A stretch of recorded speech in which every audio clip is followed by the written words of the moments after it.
Hello friend. तो welcome to all of you our education target 100 पर। आज हम आप लोगों को ऑब्जेक्टिव क्वेश्चन कराने वाले हैं। हमने पिछले वीडियो में आपको बोला था कि कल से ऑब्जेक्टिव क्वेश्चन स्टार्ट हो जाएंगे। तो अब हम प्रतिदिन 30 के एवरेज में ऑब्जेक्टिव क्वेश्चन करेंगे, परंतु इस वीडियो में 40 ऑब्जेक्टिव क्वेश्चन को पूरा किया जाएगा। तो चलिए जल्दी से जल्दी अपने चैनल को सब्सक्राइब कर लीजिए और वीडियो को लाइक और शेयर करना मत भूलें। तो पहला क्वेश्चन है कि मूक नायक क्या है। तो हम बता दें कि मूक नायक एक पत्रिका है। चलिए आगे बढ़ते हैं। क्वेश्चन नंबर 2 है कि भीमराव अंबेडकर का वाङ्मय हिंदी के कितने साहित्य खंडों में विभाजित किया गया है। तो हम बता दें कि आपको 21 खंडों में विभाजित किया गया है। ये आपको हमेशा याद रखना है, क्योंकि इससे बाहर बिहार बोर्ड में आने वाला नहीं है। नेक्स्ट क्वेश्चन है हमारा कि आधुनिक सभ्य समाज कार्यकुशलता के लिए किसे आवश्यक मानता है।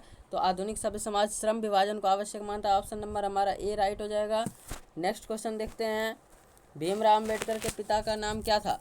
भीमराव अम्बेडकर के पिता का नाम क्या था। तो रामजी सकपाल था। ऑप्शन नंबर बी हमारा राइट हो जाएगा। नेक्स्ट क्वेश्चन की ओर देखते हैं।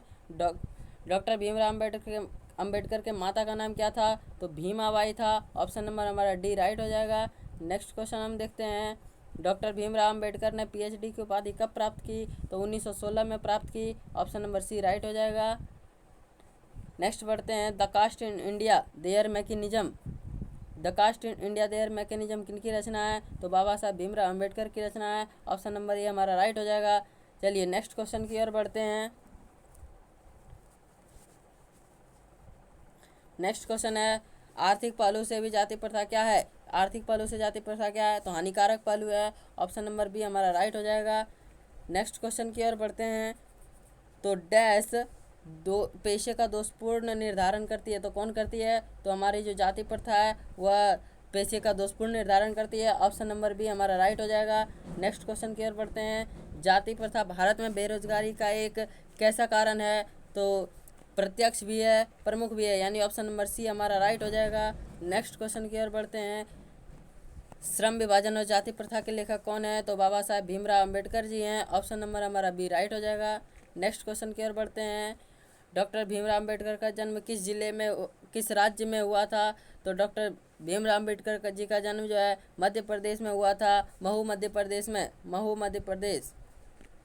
नेक्स्ट क्वेश्चन है डॉक्टर भीमराव अम्बेडकर किस वर्ग के परिवार में जन्म लिए थे। तो ये दलित परिवार में जन्म लिए थे। ऑप्शन नंबर सी हमारा राइट हो जाएगा। नेक्स्ट क्वेश्चन हम देखते हैं। जातिवाद के पोषक द्वारा श्रम विभाजन किसका दूसरा रूप माना जाता है। तो ये जाति प्रथा का दूसरा रूप माना जाता है। ऑप्शन नंबर बी राइट हो जाएगा। आप इन सभी क्वेश्चन को रट लीजिए, क्योंकि इससे बाहर आने वाला नहीं है। ये हमारा 95% चांस है कि इन्हीं से 3 या 4 क्वेश्चन परीक्षाओं में ज़रूर लड़ेगा। चलिए नेक्स्ट क्वेश्चन की ओर बढ़ते हैं कि जाति प्रथा किस प्रकार का श्रम विभाजन है। जाति प्रथा श्रम किस प्रकार का है। तो अस्वाभाविक है, यानी ऑप्शन नंबर ए हमारा राइट हो जाएगा। नेक्स्ट क्वेश्चन है जाति प्रथा के अनुसार श्रम विभाजन का आधार क्या है। तो श्रम विभाजन का आधार क्या है। पैतृक पैसा, यानी पिता जैसा कार्य करता है वैसा ही उनके पुत्र को करना पड़ेगा। ऑप्शन नंबर सी हमारा राइट हो जाएगा। नेक्स्ट क्वेश्चन की ओर बढ़ते हैं। श्रम विभाजन और जाति प्रथा शीर्षक इनके द्वारा हिंदी में रूपांतरित है। तो ये ललई सिंह यादव के द्वारा रूपांतरित है। ऑप्शन नंबर सी राइट हो जाएगा। यदि लेखक की बात करें तो हम लेखक किन्हें मानेंगे, बाबा साहब भीमराव अम्बेडकर को। चलिए नेक्स्ट क्वेश्चन है कि जाति प्रथा मनुष्य के पेशे को किस प्रकार प्रभावित करती है। तो ये किस प्रकार से प्रभावित करती है।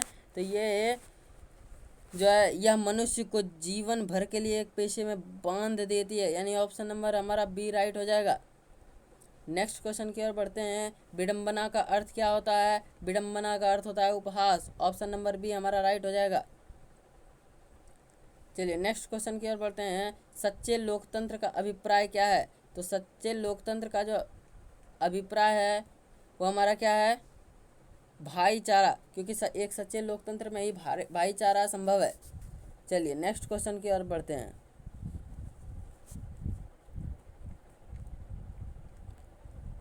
नेक्स्ट क्वेश्चन है कि डॉक्टर भीमराव अम्बेडकर के रचनात्मक प्रेरक कौन थे। महात्मा गांधी, ज्योतिबा फूले, गोपाल कृष्ण गोखले, विवेकानंद। तो हमारा जो राइट आंसर है वो ज्योतिबा फूले हो जाएगा, ऑप्शन नंबर बी। ठीक है, नेक्स्ट क्वेश्चन को हम देखते हैं। किनके प्रोत्साहन पर बाबा साहब भीमराव अंबेडकर जो है उच्चतर शिक्षा हेतु न्यूयॉर्क चले गए? तो ये किसके कहने पर गए थे? आपको मालूम होगा कि ये गए थे बड़ौदा नरेश के कहने पर, यानी ऑप्शन नंबर सी हमारा राइट हो जाएगा। नेक्स्ट क्वेश्चन की ओर बढ़ते हैं। बुद्धा एंड हिज धिम्मा के लेखक कौन है? तो ये बाबा साहब भीमराव अंबेडकर जी हैं, ऑप्शन नंबर डी हमारा राइट हो जाएगा। नेक्स्ट क्वेश्चन है, भीमराव अंबेडकर की कौन सी रचना है? तो इन सभी रचनाओं में से पहला रचना हमारा दिया हुआ है the rise and fall of the Hindu women, दूसरा है संत परंपरा और साहित्य, तीसरा है विचार और वितर्क, चौथा है भारतीय लिपियों की कहानी। तो इसमें जो राइट आंसर है वो हमारा ऑप्शन नंबर ए है, the rise and fall of the Hindu women, यानी ऑप्शन नंबर ए हमारा राइट हो जाएगा। नेक्स्ट क्वेश्चन की ओर बढ़ते हैं। आधुनिक सभ्य समाज श्रम विभाजन को आवश्यक क्यों मानता है? तो कार्य की कुशलता के लिए आवश्यक मानता है, ऑप्शन नंबर बी राइट हो जाएगा। नेक्स्ट क्वेश्चन की ओर बढ़ते हैं।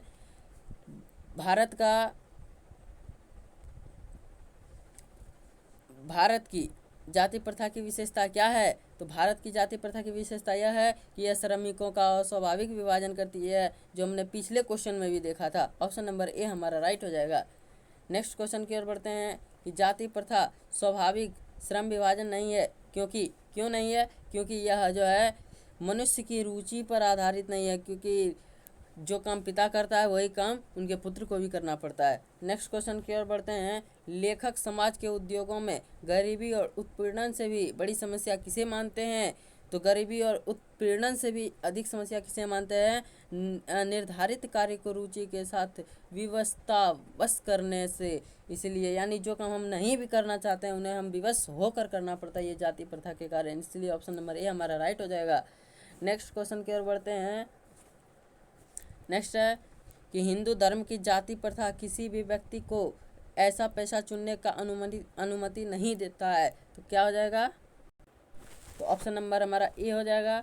उसका पैतृक पेशा जो नहीं है उसे जाति प्रथा कभी चुनने नहीं देता, ऑप्शन नंबर ए हमारा राइट हो जाएगा। हमारा अगला क्वेश्चन है कि आधुनिक मनु किसे कहा गया है? तो आधुनिक मनु डॉक्टर भीमराव अंबेडकर को कहा गया है, ऑप्शन नंबर डी हमारा राइट हो जाएगा।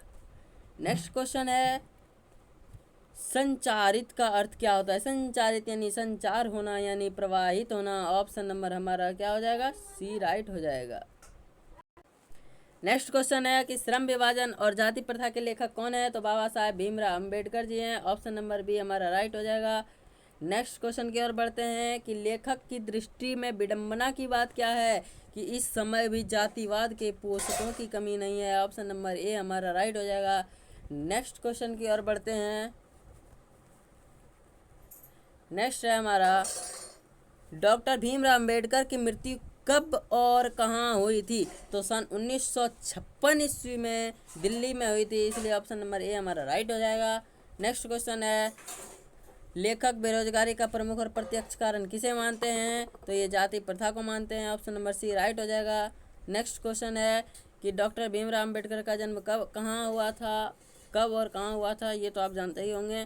तो इनका जन्म हुआ था 14 अप्रैल 1891 ईस्वी में। कहाँ हुआ था? महू मध्य प्रदेश में हुआ था, इसलिए ऑप्शन नंबर डी हमारा राइट हो जाएगा। नेक्स्ट क्वेश्चन है कि डॉक्टर भीमराव अंबेडकर की दृष्टि में भाईचारे का वास्तविक रूप कैसा होता है? तो दूध और पानी के मिश्रण की तरह होता है, क्योंकि जिस तरह दूध में पानी मिला देने से पता नहीं चलता है, उसी तरह भाईचारा भी नहीं पता चलता है। नेक्स्ट जो क्वेश्चन है कि डॉक्टर भीमराव अंबेडकर का जन्म कहाँ हुआ था? ये हमने अभी तुरंत बताया है कि इनका जन्म कहाँ हुआ था, महू मध्य प्रदेश में हुआ था, ऑप्शन नंबर ए हमारा राइट हो जाएगा। नेक्स्ट क्वेश्चन है कि डॉक्टर भीमराव अंबेडकर ने किस पत्रिका का संपादन किया था? तो उन्होंने बहिष्कृत भारत का संपादन किया था, ऑप्शन नंबर सी हमारा राइट हो जाएगा। नेक्स्ट क्वेश्चन है कि भारतीय संविधान के निर्माता के रूप में किन्हें माना जाता है? ये तो आप लोग भी जानते होंगे, बाबा साहेब भीमराव अंबेडकर, यानी ऑप्शन नंबर बी हमारा राइट हो जाएगा। तो इसी के साथ हमारा वीडियो समाप्त होता है, और इस वीडियो पे कम से कम 1K व्यू हम देखना चाहते हैं, तो आप लोगों से रिक्वेस्ट है कि इस वीडियो को जितना हो सके शेयर करें, और इससे आप लोगों के साथ साथ दूसरे को भी सहायता मिल सके। और ये ज़रूर है कि इस वीडियो से कम बिहार बोर्ड के परीक्षा में 3 से 4 नंबर या तो 2 से 3 नंबर का प्रश्न जरूर आएगा। Thank you, thanks for watching. मिलते हैं अगले क्लास में।